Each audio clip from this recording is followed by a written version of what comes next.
నేను doctor Chandrabhushan, senior orthopaedic surgeon, consultant at Sunshine hospital, Secunderabad.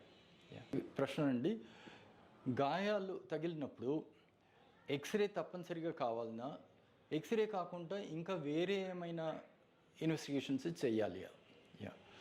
అయితే ఇప్పుడు గాయాన్ని బట్టేసేసి క్లినికల్గా ఎగ్జామినేషన్ చేసేసి అంటే అంటే రక్తం కారే గాయం ఉన్నా లేకున్నా కూడా ఎముక విరిగిందా లేదా చూడడానికి, బాగా విరిగిపోయింది అనుకోండి క్లినికల్గా మనకు దూరం నుంచే అసలు అగుపడుతుంది. లేదా మేము చేతులు పట్టేసేసి క్లినికల్ ఎగ్జామినేషన్ అంటే పాల్పేషన్ చేస్తే అబ్నార్మల్ మొబిలిటీ ఉందా లేదా దాన్ని బట్టి కూడా తెలుస్తుంది. కానీ ఖచ్చితంగా ఎంతవరకు ఉంది ఎముక ఫ్రాక్చర్ కానీ, లేదా ఎన్ని పీసెస్ అయింది, అయిన తర్వాత దాని పొజిషన్ ఎలా ఉంది, అవన్నీ చూడడానికి మాత్రం ఎక్స్‌రే తప్పనిసరిగా కావాలి. ఎక్స్‌రే అనేది చాలా basic investigation. Any consultant, any orthopaedic surgeon అంటే కొన్ని బేసిక్ రిక్వైర్మెంట్స్ లేనిది ఒపీనియన్ ఇవ్వలేమన్నమాట.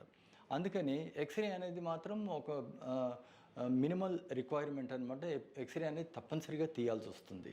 అయితే కొన్ని స్థలాల్లో అంటే ఇప్పుడు మోకాళ్ళు, నీ ఇంజరీ, దాంట్లో చాలా సాఫ్ట్ టిష్యూస్, లిగమెంట్స్, మెనిస్కస్ అవన్నీ ఉంటాయి.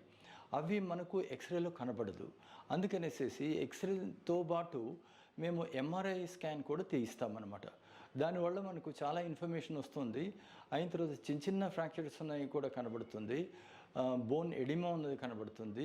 అయిన తర్వాత ముఖ్యంగా మనకు సాఫ్ట్ టిష్యూ ఇంజరీస్ అంటే లిగమెంట్స్, ఏసీఎల్ లిగమెంట్ కానీ, పీసీఎల్ లిగమెంట్ కానీ, లేదా మనకు క్లినికల్గా అంత పట్టించలేము మనం.